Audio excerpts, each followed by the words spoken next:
中国地方政府终于露出了山穷水尽的真面目，彻底没钱了。这回轮到广东珠海砸锅卖铁，把路边 2.4 万个停车位的20年经营权打包甩卖，起价 7.3 亿人民币。这件事一出，可把全国网友都给炸醒了。有趣的是，就在政府准备卖停车位的消息传出后，珠海本地居民可是炸开了锅。你想啊，这些原本属于城市公共资源的停车位，现在一朝被卖给私人企业经营，这不是摆明了要抢老百姓的钱吗？更让人瞠目结舌的是，根据公开资料显示，从2023年到现在，全国已经有将近40个城市开始效仿这一做法，纷纷把停车位经营权打包出售。而且这些城市的成交金额都不是小数目，动辄就是好几个亿。这哪是什么创新经营啊，分明就是在砸锅卖铁。一位长期关注中国经济的分析师如此评价道。而这种说法还真不是危言耸听。根据财政部最新数据显示，2024年中国地方政府的土地出让金收入仅有48699亿元，同比暴跌 16%， 这已经是连续第3年2位数下跌了。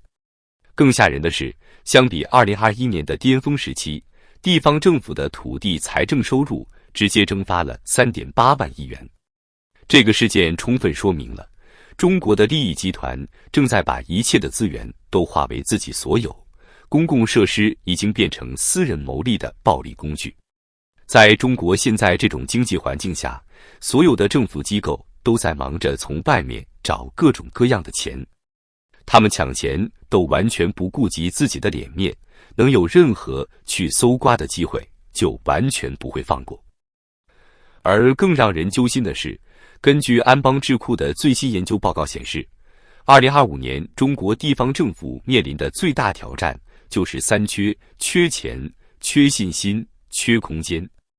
光是缺钱这一项，就足以让很多地方政府寝食难安。来看看这组触目惊心的数据。根据已公布的23个省市预算目标，2025年的财政收入增速预期仅有 3.1%， 创下近年来的新低。与此同时，地方政府的支出压力却在不断攀升。从养老金缺口到基础设施投资，从教育医疗到社会保障，哪一项不都在喊缺钱？更要命的是，中国的养老金储备严重不足。根据专家测算，多数发达国家的养老金预筹比例在 GDP 的 50% 到 100% 之间，有的甚至超过 100%。但中国呢？这个数字可能还不到 10%， 甚至有专家估算只有 2% 到 3%。这意味着什么？意味着中国的养老保障体系几乎没有任何抵御风险的能力。难怪连央行前行长周小川都坐不住了，公开警告说，不要以为养老问题还远在天边，拖得越久，问题只会越严重。但现实是，光靠卖停车位这种拆东墙补西墙的做法，怎么可能填补得了这么大的窟窿？而卖停车位只是冰山一角。通过深入调查，我们发现，全国各地政府都在绞尽脑汁想办法创收。有的城市开始变卖市政资产，有的则把公共设施的经营权整体打包出售，甚至有的地方连殡仪馆的经营权都打算卖掉。来看一组更触目惊心的数据。据国家统计局公布的数据显示，2024年全国房地产开发投资比上年狂跌 10.6%， 新建商品房销售面积更是暴跌 12.9%， 房地产开发企业到位资金更是惨烈，直接跌掉 17%。 要知道，房地产可是地方政府财政收入的生命线啊。有分析师打趣说，现在的地方政府就像是一个即将破产的公司，正在疯狂变卖家产。这话虽然有点刻薄，但还真不算夸张。根据粤开证券首席经济学家罗志恒的分析，仅仅3年时间，地方政府的土地出让收入就暴跌了 44.1%，这个跌幅几乎和商品房销售额的下跌幅度不相上下。更让人头皮发麻的是，这种颓势在2025年可能还会继续。多位财税专家对第一财经分析时直言不讳，从中长期来看，土地市场乃有大幅反弹，土地出让收入下滑的趋势根本扭转不了。有趣的是，就在今年地方两会上，31个省级行政区都信誓旦旦地制定了 GDP 增长目标，平均增速要达到 5.3%。可问题是，钱从哪里来？据统计，光是固定资产投资，湖北、江西、河南、广东等地提出的规模就都在万亿元级别。这么庞大的投资规模，光靠卖停车位显然是远远不够的。更糟糕的是，根据安邦智库的最新调研显示，当前中国的民营企业和外资企业普遍对未来缺乏信心。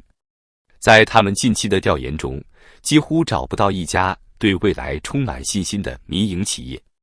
这是什么概念？这意味着未来的税收收入可能会进一步萎缩。而且，中国的财政问题远不止于此。花旗银行的一份内部报告显示，地方政府的隐性债务规模可能已经超过了90万亿元。这个数字什么概念？相当于中国一年 GDP 的近 80%。这简直就是一个随时可能引爆的定时炸弹。更让人担忧的是，这些债务并不是无源之水。据一位金融专家透露，很多地方政府的融资平台都在通过各种创新方式举债，有的甚至变相把钱投到了高风险领域。一旦出现问题，后果不堪设想。有分析师甚至算了一笔账，假设一个中等规模城市年度财政收入在1000亿元左右，但是隐性债务可能高达3000亿元。按照 5% 的年利率计算，光是利息支出就要150亿元。这就意味着这个城市 15% 的财政收入都要用来还利息。这还不是最可怕的。据知情人士透露，一些地方政府为了完成 GDP 增长目标，甚至开始挖空心思搞创新。比如，有的地方把政府投资基金包装成产业扶持，有的则通过融资租赁变相举债，更有甚者直接让国企冲业绩，不惜以更高的成本举债。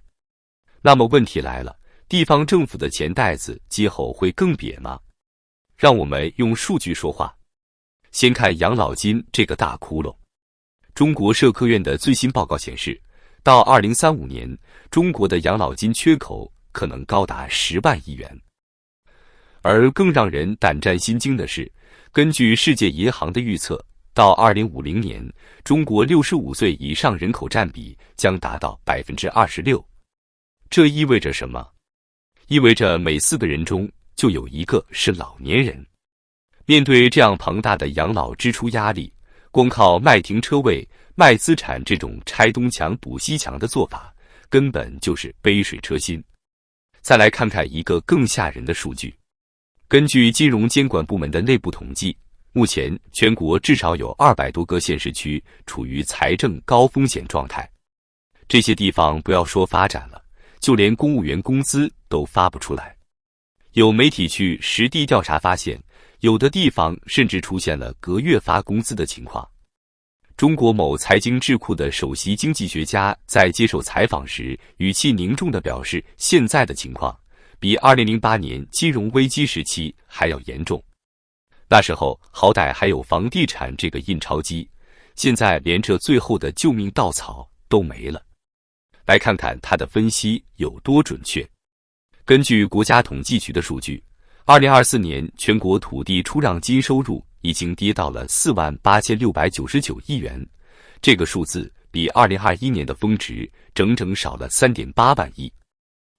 而更要命的是，根据多家券商的预测，2025年的土地市场很可能会继续探底。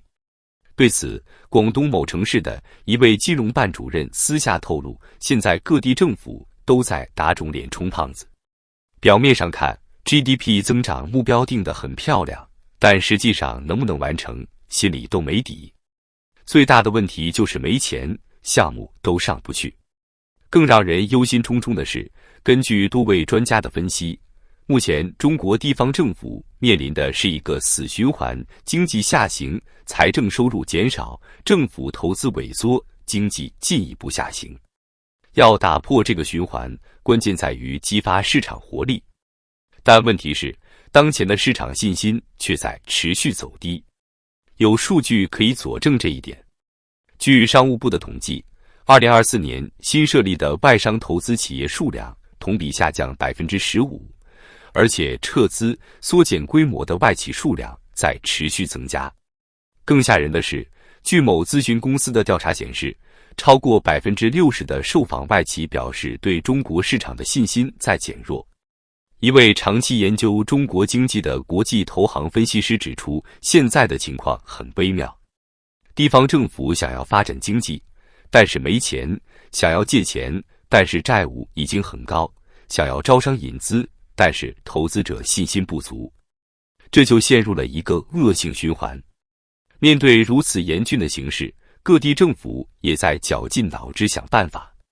除了前面提到的卖停车位，还有的地方开始借新还旧，通过发行新债来偿还旧债。但这种做法在专家看来无异于饮鸩止渴。某财经杂志的主编在最新一期的社论中写道，如果说2008年的金融危机是感冒，那么现在的地方财政危机就是癌症。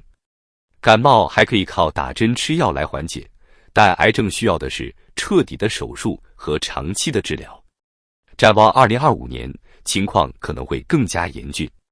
多位经济学家预测，在房地产市场持续低迷、出口压力加大、内需不振的情况下，地方政府的钱袋子会越来越瘪，而这很可能只是整个危机的开始。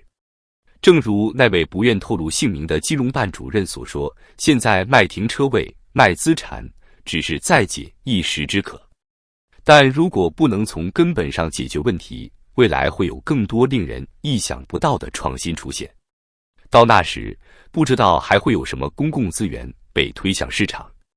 看来2025年注定是一个不平凡的年份。而对于中国的地方政府来说，这场没有硝烟的求生战才刚刚开始。